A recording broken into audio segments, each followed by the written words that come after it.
The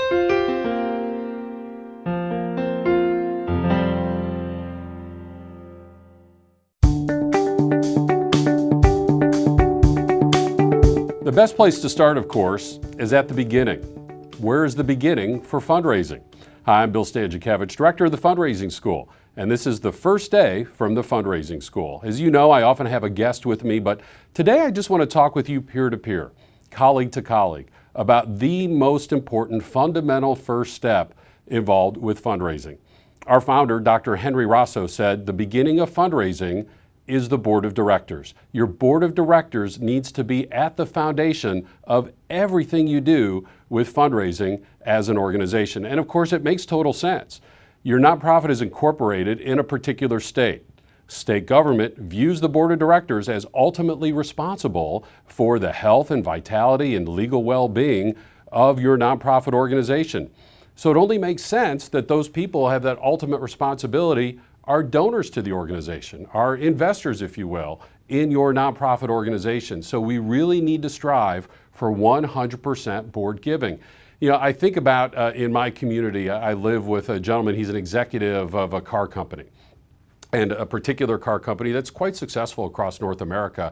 What if I saw my neighbor drive into the neighborhood in a different kind of a car made by a different car company? I would think, he doesn't even drive the car of where he works. Or maybe you know somebody who owns a restaurant or a coffee shop and they don't eat at their own restaurant. Or maybe somebody works at a bank, but they do their banking at some other bank. That would raise some questions, right? Well, that's like a board member who doesn't donate.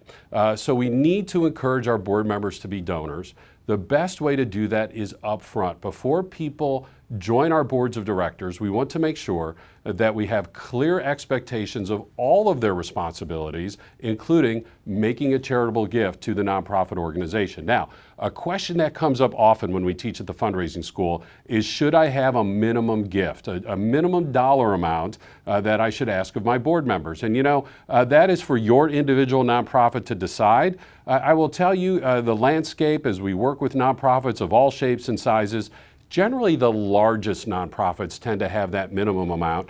Most nonprofits, and again, about 75% of nonprofits in America have budgets under $1 million.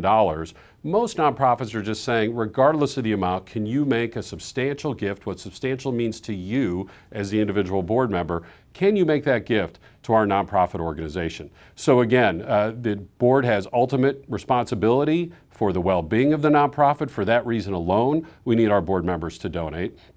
Second of all, we of course are going to be asking our board members to put together prospect lists. Who do they know within their circles of influence who can become donors to our organization? Those can be individuals, maybe they know people in the foundation world, maybe they know people out in the business community, and of course if they're going to ask others to donate, there's a moral responsibility and understanding that they would be donors themselves, right? I mean, how could they ask somebody else for a gift if they haven't provided a gift on their own? And so, again, we don't want this to be heavy-handed. We don't want to browbeat our board members. We want them to understand these positive, aspirational reasons why they need to be involved as donors and as fundraisers for our nonprofit organizations. Now, one thing we hear about from board members is, well, are they asking me to join the board just because of my money, just because I can make a gift? And, the key aspect here is help board members to understand all of their responsibilities. Our good friends at BoardSource, for example, they list out 10 different responsibilities for board members. Not one related to fundraising, that's on the list, but there are 9 others. And some of those other responsibilities on the list are things like really caring about the cause of the nonprofit organization, making sure you're aligned with the values and the mission of the organization, helping design and oversee the strategy of the organization, not necessarily the day-to-day operations, but the big picture strategy. Board members need to hire a great executive director or CEO and hold her or him accountable for results. By the way, the board then allows that top staff person to hire and lead the rest of the staff. Financial management and financial oversight, absolutely essential. And in fact, when we hear about challenges in the nonprofit sector, many times we see the reason is that the board was not paying close attention to the finances. And I will tell you from personal experience, when you recruit people to your board, oftentimes the financial expertise is something we have to be more intentional about. We can find people who are just passionate about our cause, passionate about why we exist as a nonprofit organization, but maybe when it comes to time for that financial report, it's not their first gift, their first strength. So, make sure you're finding those folks who love to get into the financial numbers. Maybe they have the formal credentials like an MBA or a CPA, or, they work in a business as a controller or something of that nature. But I've also volunteered on boards where, the folks on the finance committee are people who are just great with their household budget. They pay their bills. They love to make sure things are balanced at home. The numbers really interest them and motivate them. And they don't have that formal title or that formal degree, but they love to be involved with responsible financial management. So wherever people are with that financial strength, we need to make sure that they're on our boards. And so there are all these other responsibilities. Their contact list, we hope, becomes our contact list as they introduce us to others. We're making sure that they're coming to our events, that they're coming to meetings, serving on committees. Certainly they help us find their replacement. All of these responsibilities for being on a board of directors. And so now those board members see that fundraising and donating to the nonprofit are just one of many activities, and the charitable giving fits in to this broader landscape. So it's so important that we engage our boards. That's why Dr. Rosso said that our boards of directors are first and foremost where we start with fundraising, because once we have that in place, now we have a solid pool of donors from our board, and we have people say, where do I start finding new donors? Well, we start with our board. Who do they know? What are their relationships? And we can have some fun with this. Have a special board meeting and have some fun activities incorporated. Have everybody develop their prospect list. You as a fundraiser then, in between the board meetings, we're meeting with our board members for many different reasons, checking in on them and how they're doing with their work, their family life, their hobbies, and so forth. We're giving them updates about the nonprofit organization. And then, of course, we're asking them about their prospect list. Hey, remember we had that meeting and you gave us these 10 or 15 prospects. Are there some right now that this is the right season to approach them? Or there are a particular program and that program is more relevant at this particular time. Is that who we should be talking to? And ideally we want those board members to go with us to those meetings. That is the very best practice, is to have a staff member and a board member go with us to meet with the prospective donor or the current donor if they have that relationship.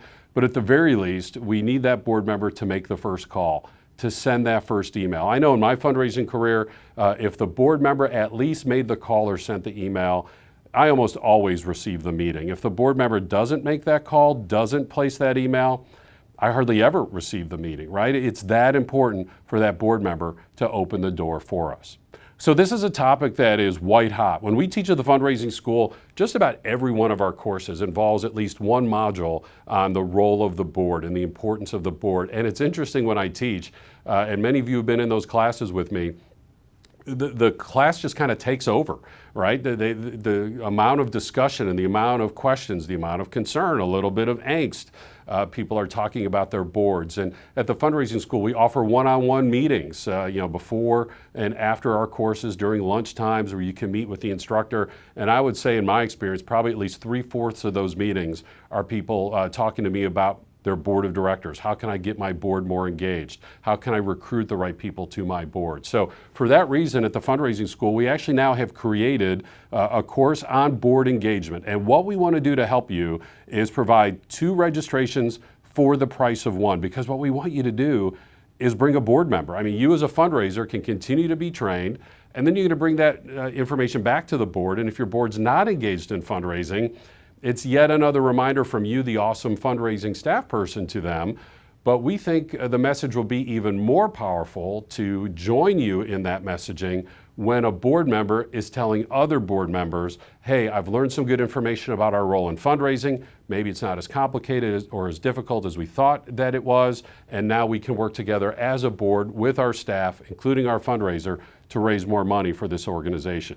So information about all of our courses, including the course on board engagement, are available on our website at philanthropy.iupui.edu. You click down and we actually offer 17 different courses in 16 U.S. cities. You'll also see information about that course on board engagement and fundraising. We have quarterly webinars, we have these weekly podcasts, and of course we work with the best research team on planet Earth, and all of their data and information are available on that website as well at philanthropy.iupui.edu.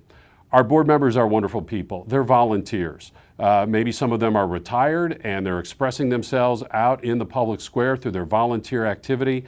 Some of them are working full-time and are taking time away from work to be with our nonprofits. Some of them are taking care of their households and yet leave those household responsibilities to be with us.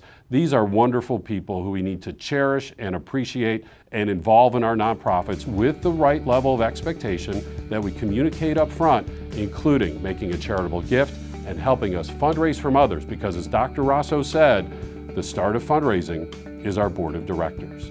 I'm Bill Stanczykiewicz, and now you are up to date on this first day from the Fundraising School.